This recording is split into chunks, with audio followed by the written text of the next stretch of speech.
بسم اللہ الرحمن الرحیم. ناظرین السلام علیکم. میں ہوں آپ کا میزبان صابر شاکر. 3 مئی اور اتوار کا دن تازہ ترین خبریں، اطلاعات اور تبصرے پاکستان کے حالات و واقعات اور سیاسی صورتحال کا لیتے ہیں جائزہ. پچھلا ولاگ ضرور سن لیجیے گا کیونکہ موجودہ گفتگو پچھلی گفتگو سے جڑی ہوئی ہے.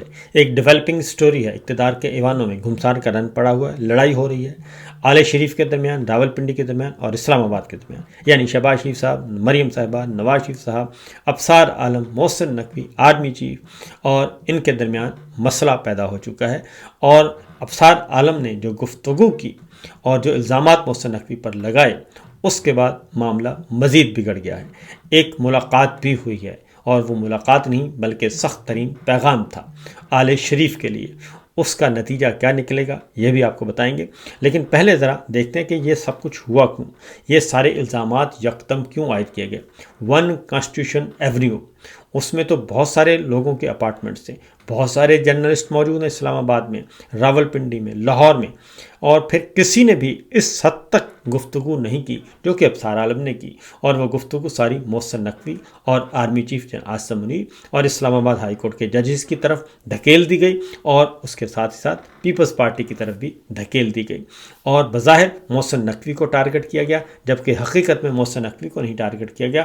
حقیقت میں field marshal general Asim Munir اور پیپلز پارٹی زرداری صاحب، ان سب کو انہوں نے اپنی لپیٹ میں لے لیا.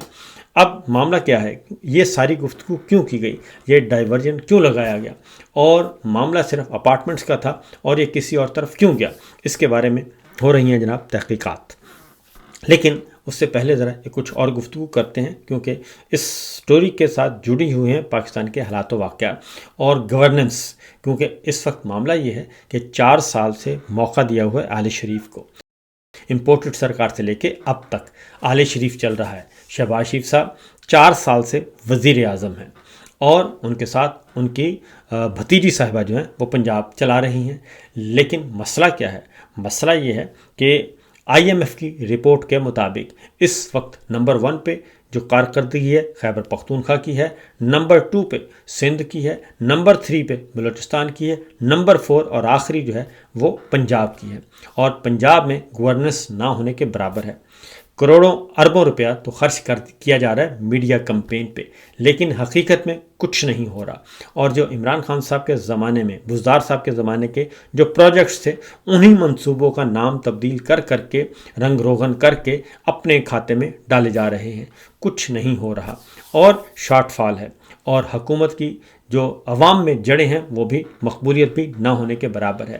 اور 11 ارب کا جہاز کے اسکینڈل نے سب کچھ کر دیا ہے برباد. اس کے ساتھ ساتھ جو ماورائے عدالت قتل ہو رہے ہیں وہ بھی ایک سنگین معاملہ بنتا جا رہا ہے، کیونکہ معاملہ پہنچ گیا ہے انسانی حقوق کی عالمی تنظیموں تک.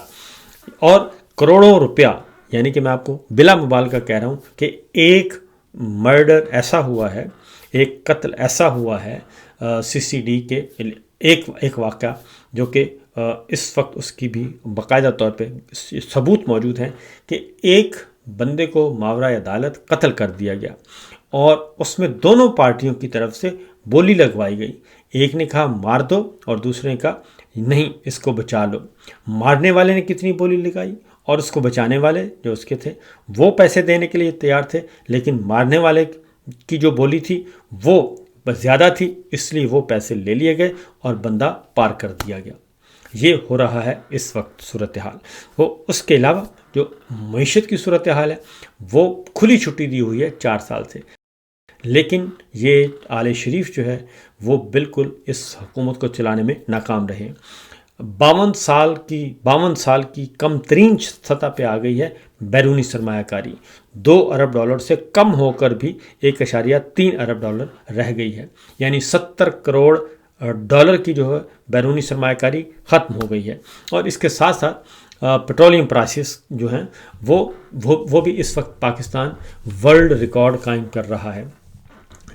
فرخ سلیم صاحب ہیں، وہ کہتے ہیں کہ جنگ جب شروع ہوئی تھی تو بنگلہ دیش میں تیل کی قیمت 130 روپے تھی، جو آج بھی 130 روپے ہے، اور ہمارے تب 237 روپے تھی، جو آج 400 روپے تک پہنچ چکی ہے. ڈیزل بھی 400 اور پیٹرول بھی 400 روپے. اور بھارت میں بھی ہم سے کم ریٹ ہے، پورے ریجن میں سب سے زیادہ ریٹ ہمارا ہے. اور عالمی سطح پہ بھی سب سے زیادہ ریٹ جو ہے تناسب کے اعتبار سے وہ ہمارا ہے پیٹرول کا، سوائے ایک دو ملکوں کے۔ تو یہ صورتحال، اور اس کے بعد جو مہنگائی آئی ہے وہ دیدنی ہے، اس کا کوئی پوچھنے والا، کوئی اس کو سنبھالنے والا کوئی نہیں ہے۔ ایک اور ہمارے ماہر معیشت ہیں شاہد حسن صدیقی صاحب، وہ کہتے ہیں جون 2022 میں جب عمران خان صاحب کی حکومت کا تختہ الٹا گیا، اس وقت کی بات کر رہے ہیں کہ جون 2022 میں جو سالانہ لیوی میں جمع ہوئے تھی رقم پیٹرول اور ڈیزل کے مد میں، وہ 127 ارب روپے تھی، اور موجودہ سال میں سالانہ لیوی جو ہے وہ 1468 روپے سے جو ہیں وہ جمع ہوئے ہیں، یعنی 1341 ارب روپیہ مزید وہ کہتے ہیں بھتہ وصول کیا گیا ہے، جس کی وجہ سے ملک میں دالیں، سبزیاں، گوشت، ٹرانسپورٹ، ہر چیز جو ہے وہ مہنگی ہو گئی ہے، اور عوام جو ہیں وہ باقاعدہ طور پہ رل رہے ہیں۔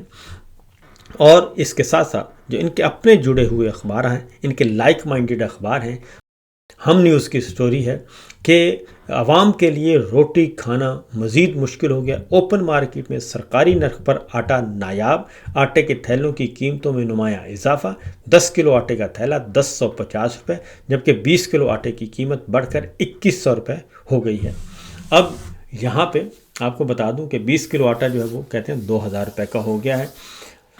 صورتحال کیا چل رہی ہے، اور اس وقت سچویشن کسانوں کے ساتھ کیا ہو رہا ہے؟ کسانوں کے سے گندم نہیں خریدی جا رہی، اور کسانوں سے گندم کون خرید رہا ہے؟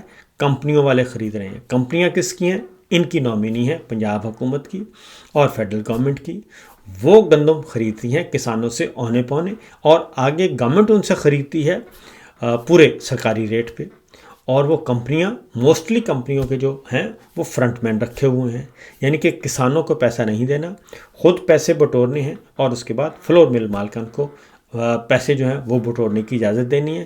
وہ آٹا اسی اکارڈنگلی، اور جس ریٹ پہ گندم ملتی ہے اس سے مزید زیادہ بڑھا کر ریٹ ان کا کر دیتے ہیں آٹے کا۔ تو عام کسان بھی پس رہا ہے، عام آدمی پس رہا ہے، لیکن فلور مل مالکن اور حکومت کے جو فرنٹ مین ہیں وہ پیسے بنا رہے ہیں۔